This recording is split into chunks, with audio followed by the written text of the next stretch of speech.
to another episode of Real Life Matters. I'm telling you, we're having it today. We have a very great expert that's coming on here today on Real Life Matters, and it's going to interest a lot of you guys who are actually musicians and artists, and you're all playing the band and all that other stuff. But I am going to introduce to you right now Calvin Hodge Lake of BMI Music Groove, BMI Music. Let's Love Groove Productions. Welcome, Calvin. Well, good evening, good afternoon, where we are. Good afternoon.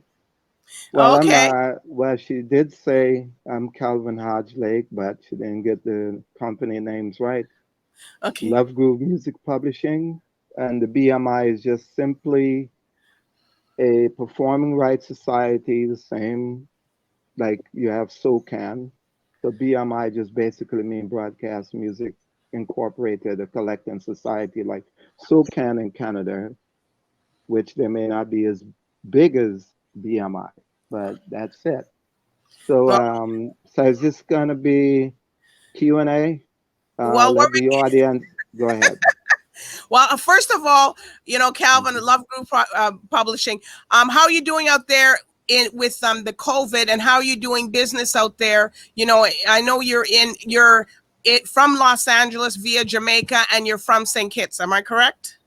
Well, I was born in St. Kitts Nevis, grew up in Antigua, and been living in the U.S. since 1979, but traveling in and out, for the last 40 years. But I think I think I'm a psychic. I see a lot of premonitions. In fact, I left Los Angeles September 2019. I told many friends, 2020 is going to be my last year in California. Wow. I told them that. You know, Hollywood, it's a great place, but I just I had a premonition that something was going to happen, and it was going to be bigger than anything in the past. And so when I left September 15, 2019, and traveled back to Jamaica, which I've been coming to Jamaica since the 70s, but I relocated in 2015 to move into a additional market, because when you look in the US, a lot of the market there is very oversaturated.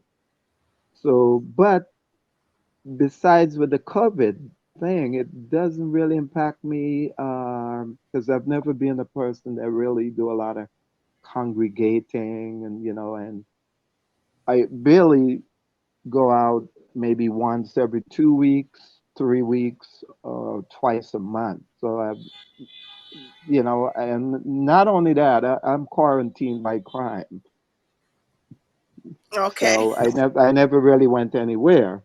So I pretty much were in a quarantine state by choice, not by any uncertain event or anything like that. But I mean, it's cool.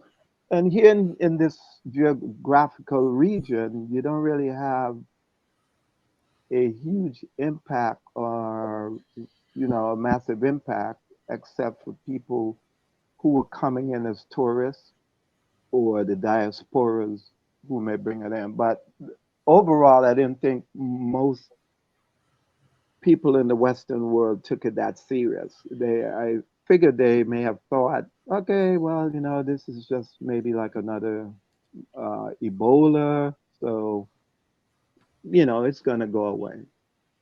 But Okay. I don't think most people took it serious or it will lead to this extent. But overall, it doesn't, it didn't really affect me, even though I was heading back on March 31st of this year.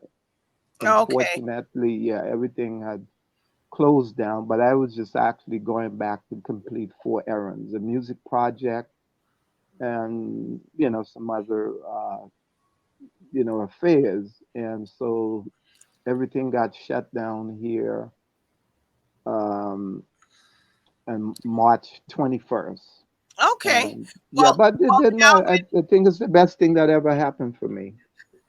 Calvin, It's Hmm. that's great, but what I'm really want to talk to you today about on Real Life Matters is for you to give Hmm. people a lot of knowledge and a lot of artists and musicians and everybody who falls on that can you Hmm. have something copyright services first, then monetize Yeah. your songs.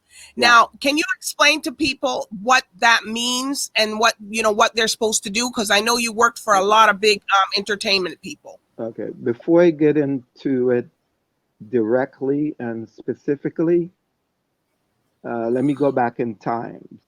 You know, um, when I was growing up in the Caribbean, I had begun to write songs, and my idols were Kenny Gamble and Leon Huff, out of Philadelphia International. I'm sure a lot of musicians have heard songs like Money Money by the OJs, Billy Paul, um, and a lot of great Teddy Pendergrass, a lot of great artists, Billy Paul, and make a long story short, when I traveled back to Bermuda into New York and then end up in California, Hollywood, California in 1979, I continued to write songs. So as time went by, I actually associate myself reading books. In fact, one of the books that I read was called This Business of Music. And I connected myself with people in the industry that worked for Capitol Records, worked for RCA before BMG bought them out. Back at that time, as we were going into the early 80s, you had a lot of record companies and music publishers there. That was in the analog age before anything was digital. So I began to learn what copyright was about. So, say in 1980, I learned copyright, but I had a Caucasian friend of mine, a guy named Bud Mathis, who worked for RCA Records. And even though he was doing security, I was shocked, and surprised that he was actually a music publisher. He had his own publishing, but he was in a security uniform, dispatching visitors upstage, to whatever deals they're going to make, but not knowing he had a company called Little Giant. So we became good friends. He used to shop demos for me, and I learned from him about a process called collective copyright. And what collective copyright is just basically, you know, rather than you spend, at that time it was $10 per song copyright, and I use US copyright because of the ironclad, and copyrights in the US are very valuable. Now, collective copyrights is just basically where, rather, you as an artist, a composer, musician, you're not going to be putting out one song all your life. So it makes more economic sense to get a collection of songs and put them under your favorite title as an umbrella.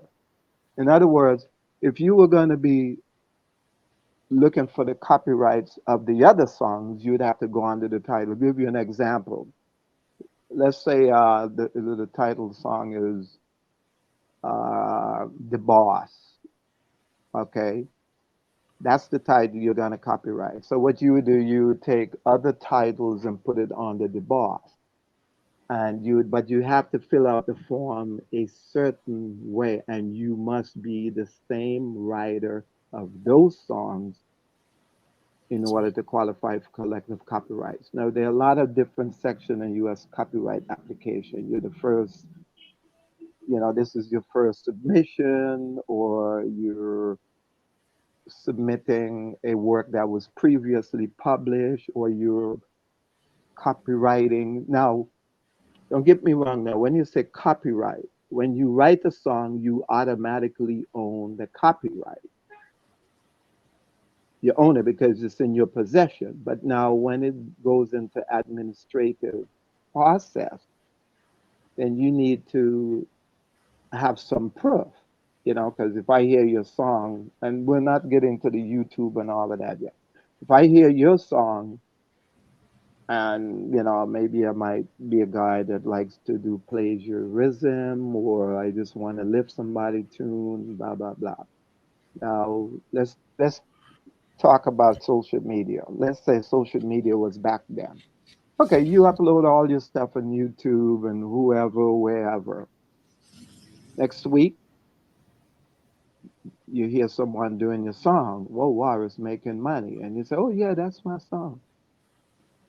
Okay, you sue them for copyright infringement. But now you go into a copyright court and you cannot prove that you wrote the song. So you're out. And let's say that your song have never got lift, never got ripped off. But you found out 10 years later that everybody using your song. After a certain amount of years, now your song end up in the public domain. I'll give you an example. You have a piece of land, and the public been walking across that land for many years. It's called an easement. Now, the public have taken over because they've actually walked on that land for or continuously for 5 years. Okay. So it's sort of like an easement. So it's kind of similar difference with public domain. The song that, like most of your Christmas songs, are public domain songs. You can use them. You don't have to call anybody to, for any permission or licensing or whatever. I can give you an example of a song that had accumulated about $75,000 in royalties to BMI. I think it was some song, "Blazing in the Grass" or something. But anyway, this particular song, they found out that after they got to the bottom of this song, right? They told the person, "Oh, you know what? You can just keep the $75,000 because this song doesn't have a copyright owner. It's public domain. Anybody could use it, put it out, and make money." But So anyway, Calvin, so mhm. what you do is help people and help artists, stop this from happening to them, correct?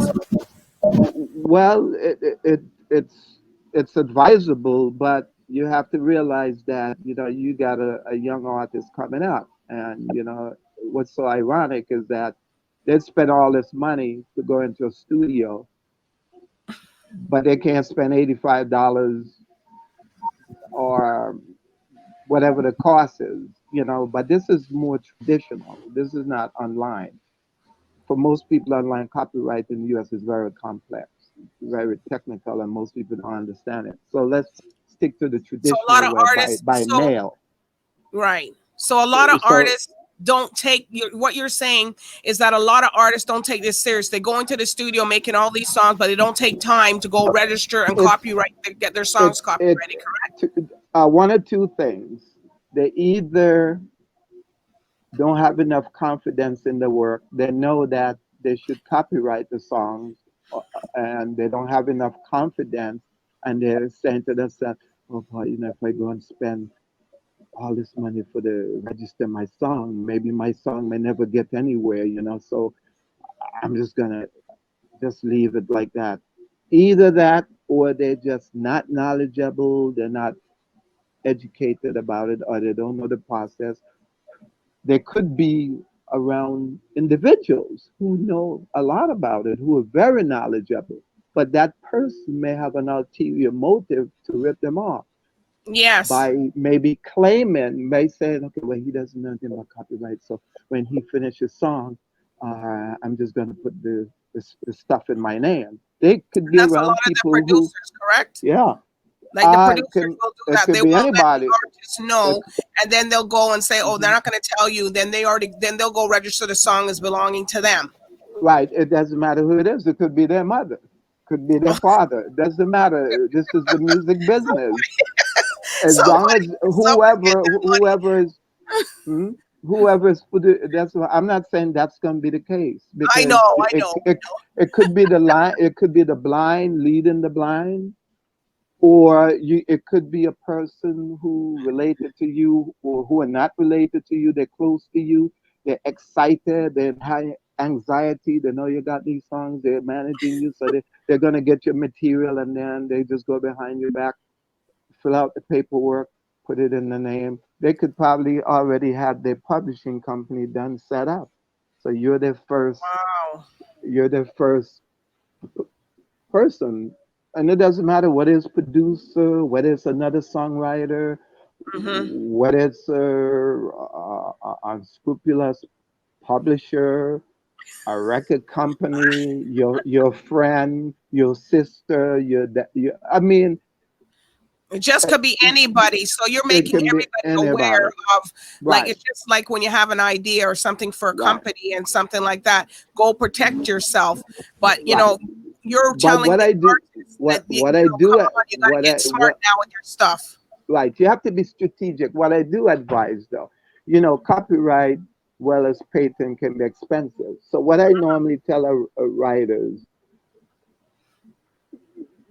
get your strongest song together. Right. You don't need till you come out the studio with a master. You don't need to wait till you get with your producer. You could be at home. You could hit the garage door and you could start humming a melody. Or if you play the piano or guitar, you could just do a little hum, record it. You got the melody and words. All copyright registration is the melody and words. And get You out don't there and have, go yeah, register you your don't have, music. right. And then what you do, if, let's say for some reason you can't play an instrument, you can't play an instrument, you Okay. don't know music, you can get a lead sheet written. There are people who write lead sheets. You can record your voice with your melody and words on a tape, and you can let someone write off the lead sheet. Oh. And then you get a form and you register it. So the words and melody, way before you meet an arranger or producer. All Oh, your so before copywriting, you meet a band or someone playing bass or anybody, something, yep, so you just get that. exactly.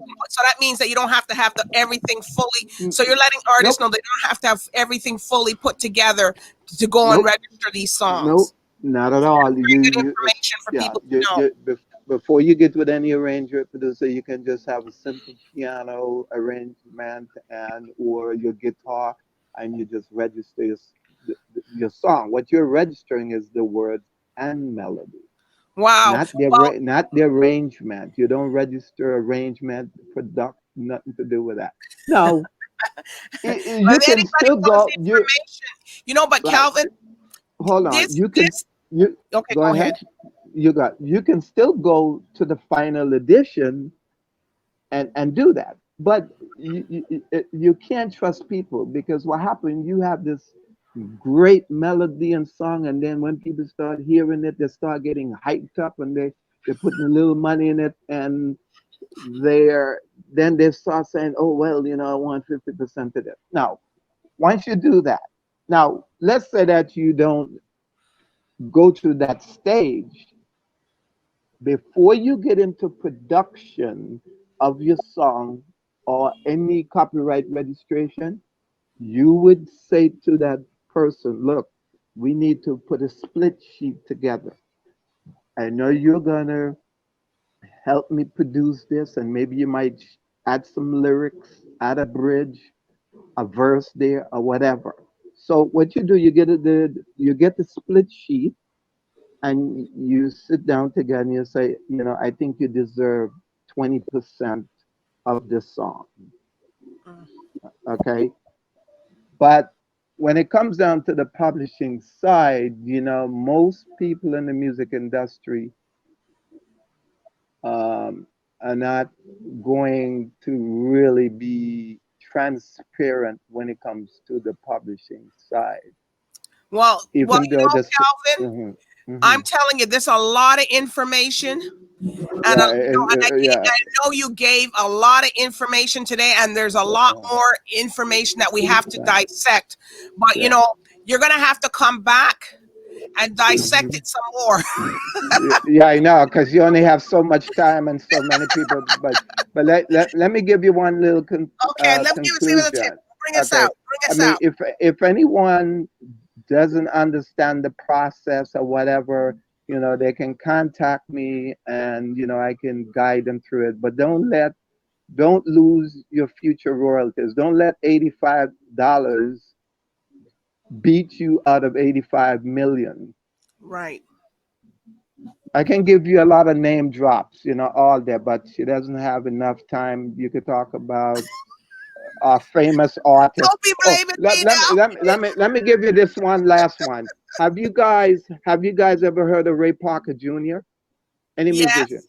Okay, I'm sure a lot of these guys out there have heard a song called "You Make Me Feel Like Dancing." I want to dance my life away. You know who wrote that? That was Ray Parker Jr. His first What? song. A producer told him, "Oh, I take care of it." This was before he did Ghostbusters and became rich. So Wow. the song was given to Leo Sayer of England, who knew nothing about it. So Ray Parker gave the producer the song "You Make Me Feel Like Dancing." Dancing. Up to today, Ray Parker Jr. have never collected one penny of royalties. He couldn't prove that he did the song. And this just happened recently in Jamaica. Toots on the Maytals, who made a song in 1966 called Wata Bam Bam. Just a week before he died, he told his manager to do a forensic investigation on Wata Bam Bam in 1996. Up to today, he had never received one penny, even though he had it copyrighted. Wow. So So can you tell people, Calvin? that's where the publishing issues come in. I don't know what kind of contract he had, but I can pretty much figure it out. So when songwriters get through the split sheet, everybody get what is for them, and you fill out the copyright form. Each person who contribute, you put their name on the form, and then you send it off, registered mail, certified return receipt. And then when you go get a deal, if you do get a deal with the song, you already have a split sheet. Say the boss get 20, Joe get 20, but whoever put in the most work should have The most most percentage. of the writer's rights and most of the publishing rights, unless you made a deal with a publisher. But if you get Okay. a deal with a record company, you should not really give up all of your publishing unless that part is complicated when it comes to the Okay. Well, we publishing could side. come back with that. So Right, where can yeah. people find you on social media, Calvin? Well, I am on Facebook. I'm pretty much on everything out there, man. IG, Instagram, everywhere. Yeah, I am on Instagram. I really don't do the Instagram. They will catch me mostly on Facebook. Um, That's okay. I'm signed up to Twitter, all of the sites, but I do more Facebook. You catch me on the Facebook on the Vandal Lake, so Yes. you can So write that's that if they're down. looking for you. And You'll Love see you'll Groove, see yeah, him on a piano and all that. But anyways, right, right. Calvin Lake Lodge, I do Um, want to thank you today, uh, for giving us Absolutely. all that knowledge. I'm Yeah. telling you, people can go, they can go to work on that. I bet you some people right now watching it and going to work right now on it to check and see what's going on and who's in their music. But I do want to thank you. You got to come Okay. back. You got to Yeah. come back again. You When got to I come come back back, again. I want to talk Yes, about monetization yes, and the whole publishing thing. You know, yes, and that's when you're going to come back. But I do want to thank you, Calvin Lake Lodge. Hodge For Lake. Yeah, Love, yeah, that's right. you got so many different names. Love Groove Publishing for Well, coming on today. not when Love Groove Music Publishing. That is the company name that I administrate. Okay, Calvin Hodge Lake. Well, Hodge is just my middle entertainment name, but my birth name okay, is Lake, right? So Calvin Hodge Lake, because there are too many Calvin Lakes out there, and I don't need anybody. In fact, you will not not holding you up. A cousin of mine Okay, sent me a Facebook I know. message. We can all, you Check can all this do your out. little One research more, on one more, Calvin one Vendel more, Lake. One one more. more. All right. Just one last thing. One last thing before we A sign out. first cousin of mine in New York sent me a message on Facebook and said there's a rumor in Anguilla that I passed away. I said, no, honey, you're mixing me up for another Calvin Lake in Anguilla. Well, obviously they passed away because you're here today. So, Right. so That's I why I do use want to Calvin thank Hodge you. Lake.